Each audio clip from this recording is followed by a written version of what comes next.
for my research, planning a double cross against Russia.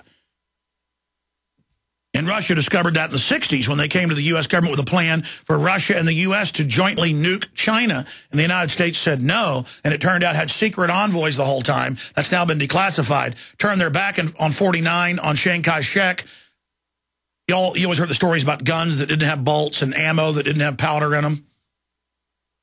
It's now been released that our government put Mao Zedong in. That guy killed the most people in history. Just like they came out 5 years ago with the KGB files and the headline in the New York Times, McCarthy was right. It was the U.S. military at the top. It was the bankers. They funded Hitler. They funded Lenin. They funded all of it.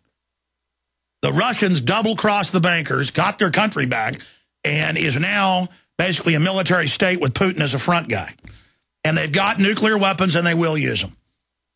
It was a ruse. The Cold War was a ruse and was staged. He was called Uncle Joe Stalin during World War II, when our government knew he'd killed 20 million people before World War II even started. But Russia is not Papa Rothschilds anymore.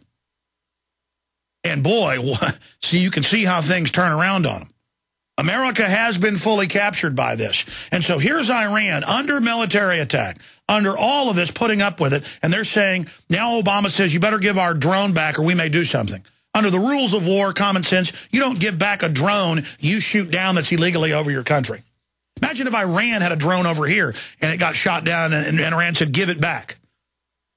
So they're now trying, they finagled that fake thing that the used car salesman was going to stage stuff. By the way, I didn't plug this. I tend to not hype things. Ron Paul is going to talk about false flags in the interview coming up. Oh, yes, you heard me. And Ron Paul is going to talk about martial law basically being legalized in America. I have a tendency, because I'm so overwhelmed with bombshell info, to not give you the full magnitude. This Ron Paul interview coming up in about 14 minutes. I should have been saying from the very start of the show, call everyone you know right now. Email everybody you know right now. Go to Twitter, go to Facebook. Ron Paul to talk about false flags. You know, in fact, I may just hold this Ron Paul interview for the third hour. I may actually think like a news person today, because I want my information to get out to everybody. I want this information to have the biggest effect. I'm making the decision. We're not airing Ron Paul until 1:30 today, because this interview is so powerful. I'm not going to air it at 11:30. I want to give our own office time to get the Twitter out, the Facebook out, to get a blurb out on the website. Ron Paul to talk about Fast and Furious as a false flag, how Holder is a criminal. Oh, yeah, he went all the way. And more. He talked about martial law in America. We'll be back. Yeah, that's what I'm going to do. I'm going to air the Ron Paul interview in the last 30 minutes today, because I know all of you out there want it to have the biggest effect. We bring these giant guests on and then never even really promo that they're coming on, because I don't like to really plug something until the fish is in the boat. It's kind of like, you know, dating girls in high school and college. I don't kiss and tell. And I got a little popular that way. I'll just say, you know, leave it like that. I always under-promise, over-deliver in the fight against tyranny. And this Ron Paul interview, let me just give you an idea what's coming up in it. And I didn't even prompt him for this. He was very friendly, jovial. He's normally pretty robotic because he's so focused. When we first talked before we taped it, he seemed very upbeat because he can see the major inroads we're making in liberty. I brought up Eric Holder and how he's getting away with Fast and Furious. He said, yes, it's clearly criminal and over the top. And it's a false flag. I said, is it a false flag? It's the Second Amendment. He goes, yeah, it's a false flag. So that's important, because the local Republicans won't even go after him today at a protest on the real issues. It's all, you know, he doesn't play patty cake right or whatever. So all of that is coming up. Ron Paul said the NDAA puts America under martial law, as his chief campaign advisor on policy, also constitutional lawyer Bruce Fein, has broken down. That's what it does. I brought up the fact that Obama is the real political enemy, and that he should run against Obama, and point out that Newt Gingrich and others are basically clones of Obama with just different political camouflage. He said, you're absolutely right, we should do more of that. We talk strategy on air. It's an incredible interview. And I think it's better that I didn't have 30 minutes like I usually do because he's so busy. I had like 15. We went about 16 or 17 because I was just firing questions. Bam, bam, bam, bam. And he was firing back, and it was amazing. So that interview is coming up at the bottom of the third hour today. So you can put that on your own Twitter, your own Facebook. I'm going to get Watson and others on the horn here. I just went back and told Kurt I'm going to get him to do an article on the Fast and Furious issue with Ron Paul talking about it. And I'm going to get him to, I'm going to get the Watson brothers to write about the martial law, the NDAA, puts America under martial law. And we've got to get these out to people. And it's another big issue where he said, yes, I should run against Obama, because the polls show, the ones they've done, that he beats Obama handily, better than all the other Republicans. And that they should focus more on pointing that out to people. I mean, Newt Gingrich is a ringer, folks, as the day is long. Mitt Romney is as well. Now, here's two articles that are up at drudgereport.com right now. Both of these, a double header, a double-barrel blast of massive awakening via drudgereport.com.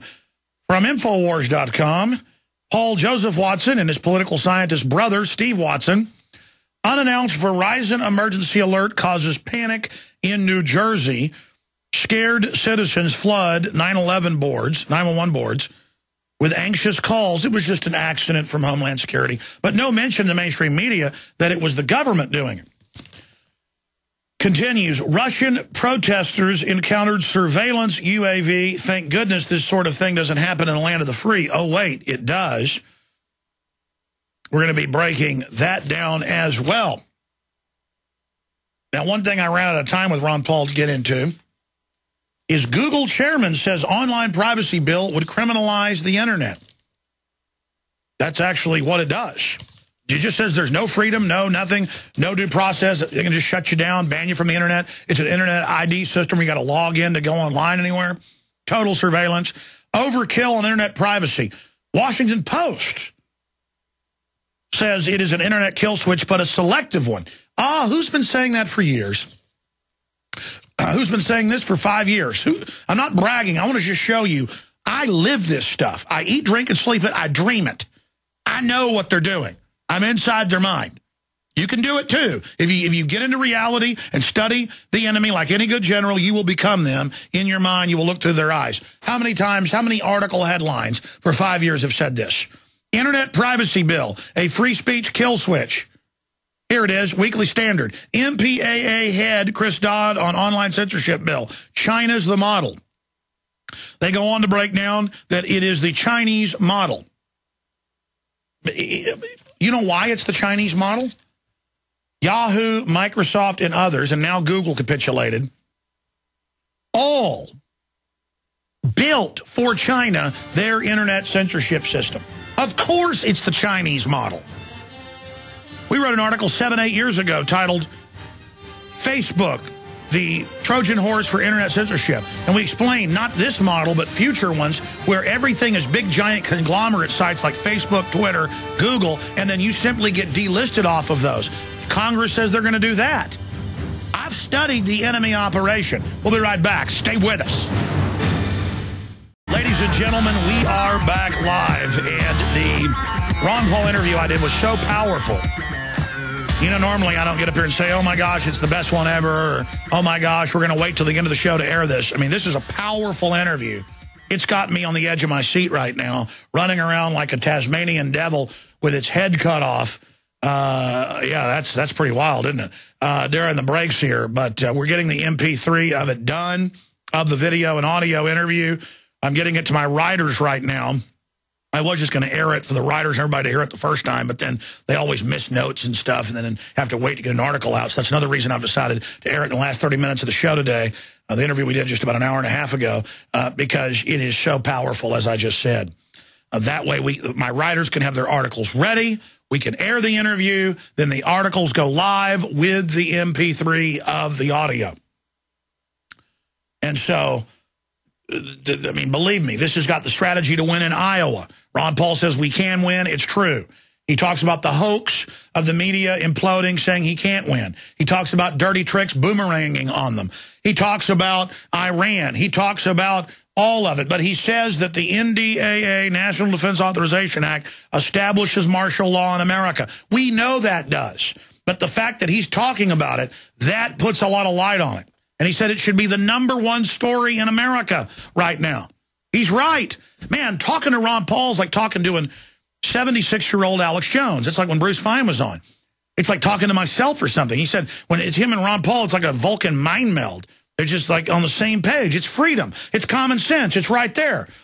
Ron Paul is just a constitutionalist. He's an American. He's what the world used to love. And now this whore, New World Order, devilish, sold out, den of vipers, globalist, Decepticon media sits there and says he's the weirdo. He's the bad guy. Well, you hadn't read Thomas Jefferson. You hadn't read George Washington. You don't know Thomas Paine or Patrick Henry. You don't know what it is to be an American.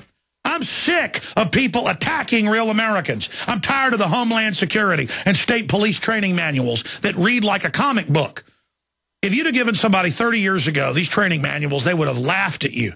5 years ago, people couldn't believe them. Where the founding fathers are bad and gun owners are bad and private property and due process and sovereignty is bad. All the things that are good, they say are bad. All the things that are common sense, they say are bad. And they just try to sell it with this trendy population that dresses and talks like whatever the media says. The mainstream media is an alien, plastic, oid, manufactured counterfeit garbage.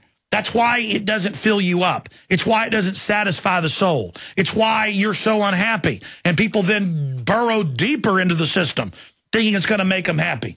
Only the challenge of liberty, the animating contest of liberty, that's the only thing that's going to fulfill you. Only facing danger. That is the only thing that's going to fulfill you. Only helping the average person and being aware and focused and wise is going to fulfill you. No amount of liquor, no amount of sex, no amount of entertainment is going to fulfill you. Life is about struggle. And there's an old saying, pain is weakness leaving the body, but not just physical pain. Having people make fun of you, having people laugh at you, that may hurt some people, but over time you will learn to enjoy it, and not in a masochistic way. You will learn to enjoy it in a sad way, like it has to be done and too bad for these poor people that are attacking you. But the fact that they're attacking you means you're getting to them, so there's enjoyment in, it's not enjoyable to lance a boil on your dog. It's kind of gross to stick the needle in and watch the pus pour out. I had an old dog I had to do that a few times for, and the vet I worked for it taught me how to do it. But there was still, at a certain level, a satisfied feeling after you'd done it, after you put alcohol on it and cleaned it. You didn't like it. You didn't like looking at it. You didn't like having to deal with it. But at a spiritual level, you were helping that animal. You were lancing the boil.